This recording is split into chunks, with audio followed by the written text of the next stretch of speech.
Hi everyone, lovely for you all, and lovely for me to read to you. So thank you all for coming.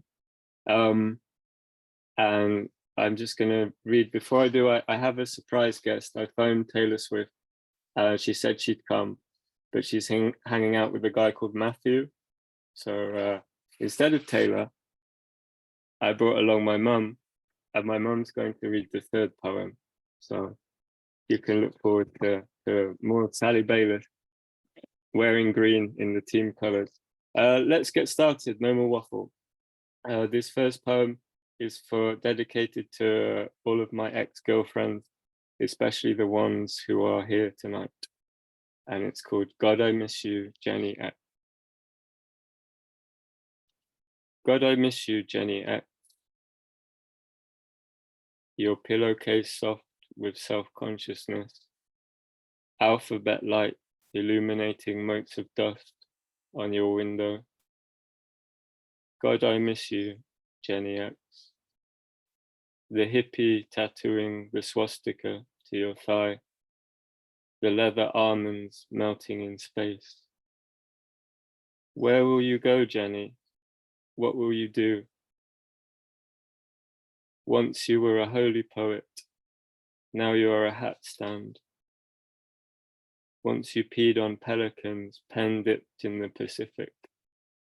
Once you graffitied Granada with gold Garcia Lorca eyeliner. Now I cannot name what swirls inside you. Now I cannot hold you. These lonely nights in Middlesex. Jenny good, Jenny gone. In star-bright knickers, she came, glittering with metropolis.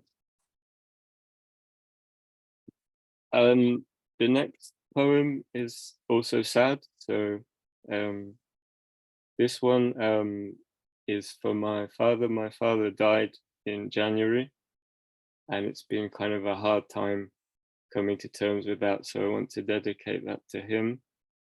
And also it's for Sean Bonney, who was kind of mysterious father-like presence in my life before he died a little longer ago.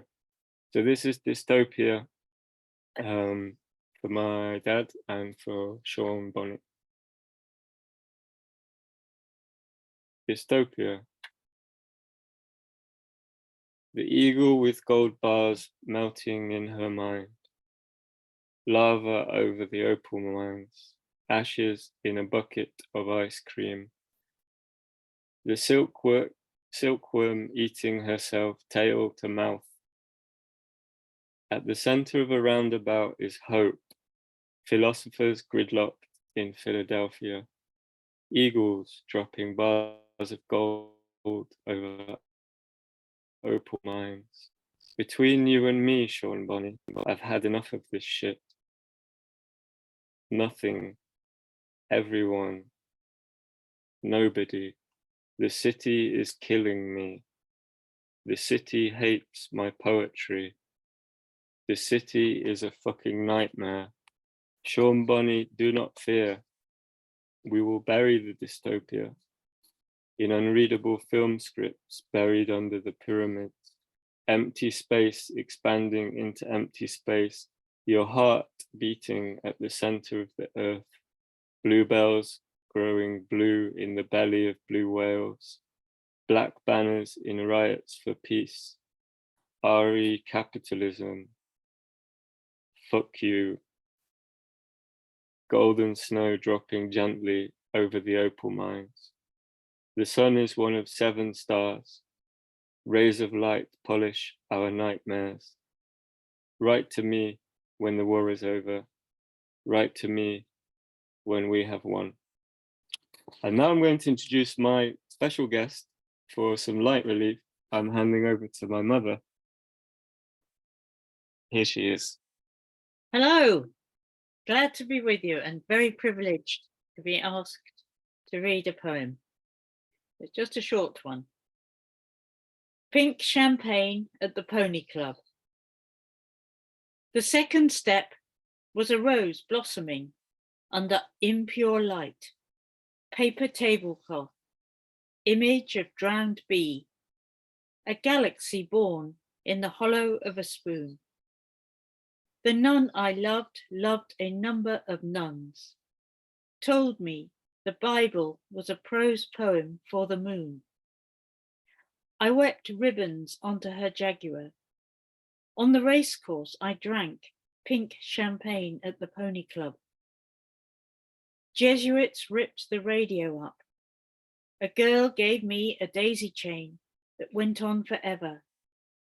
Bawled over to me in leather boots. Put my foot through the table. Since then, I've been trying to stay in the now. Very well read. Any comments on the poem? Not that I can answer. No comment, no comment. I've just got two more, so you've only got to put up with me for a little bit longer, and then I'll leave you in peace. The next one is quite long. It's called Madonna, and it starts with an epigram from Sophie Robinson. And Sophie Robinson used to teach me, and I'm a big fan. So shout out, even though she's got better things to do, but wherever she is, shout out to Sophie Robinson. Her epigram goes, "There's no art in America, it's all sugar and war." Madonna, I wake up dreaming I've made it. Here in New York, I've made it. Everywhere, dreaming of myself as a cheerleader. The tassels of my glittering pom-poms are unblemished lines of philosophy. The blue sky shines in shades through blinds. The blue sky is Grace Kelly's eyes. In my bed there is no art, but sugar and war adorn rhetorical walls. And maybe I can tell you a secret about the strength of these bedposts. And maybe I can't. At the heart of Sophie's poem is sadness. The still water below which the poem sinks is sadness, still. Nothing hurts more than loving somebody who doesn't love you.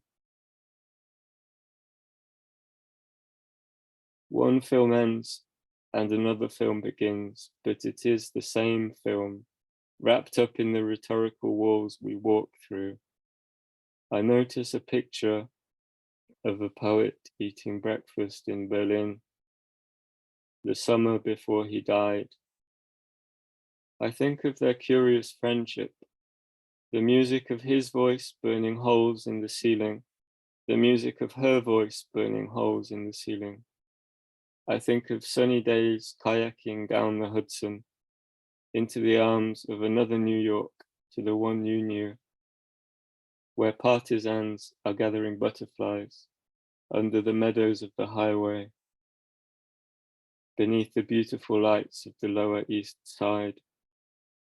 Today offers a fraction of what won't be returned tomorrow. The branches which held suicide are full of life. Green and yellow leaves jangling in the sun, canaries carrying the ocean in their beaks will find a new river once the old one evaporates into the clouds of Grace Kelly's eyes. This is the part where you arrive home and close the door. Blow out every candle on the cake. Turn out the lights, and everything is forgotten. Thank you for listening, putting up with me for the past 10 minutes or so. I have just a happy one to finish on, and then I'll hand back over to Aaron and the other wonderful readers. I just want to say before I read the last one, thank you to Aaron. It's been good being friends, and it's been a pleasure to work for Broken Sleep Books.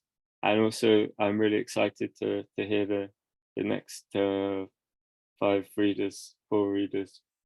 And there was going to be 5, but there's only 4. And it's a pleasure to share the stage with you.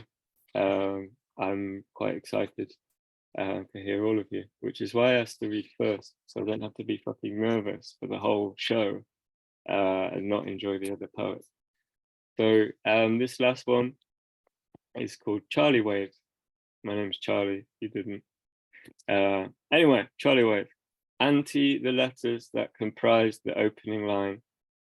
Anti patterns of silk on a handful of silk. Anti light of tangerine sunset on tangerine pool. Anti the fourth line being absent of hook. Anti fresh fruit fed to rotten children. Anti philosophers at the window. Anti high. Anti plastic sun. Anti virgin moon. Anti your grandmother shopping for a suit in Tesco. Anti spasmodic basement dancers electrifying a fawn. Anti vegetating mid-career poets peeing onto mirrors. Anti orange salad served by Romans in space glasses. Anti self-immolation by nuns. Fight them with your claws, sisters. Anti Adam the egg and Eve the egg layer. Anti-Vladimir Putin stroking pandas in the satanic zoo. Anti-lesbian exploitation of lesbians drowning in laudanum. Anti-binary love song eating non-binary code. Anti that you have stopped listening. Anti-Charlie Wave sung by Rihanna, Madonna, Hannah Arendt. Anti any person of voice and style more beautiful than Charlie. Anti swirl of neon in black hole caffeine glitch. Anti nothing. Anti ow. Anti brunch with Juliette Binoche without a top hat. Anti you. Anti your nightmares. Anti your awful frock. Anti your god awful taste. Anti the tears glittering on your beard. Anti everything that has come. Anti everything that will follow. Anti everything that shares the truth of anti. Anti Charlie Wave, but not. Anti the dolphins riding in the happy seas. Anti the letters that do not comprise the final line. Pro Charlie. Thank you.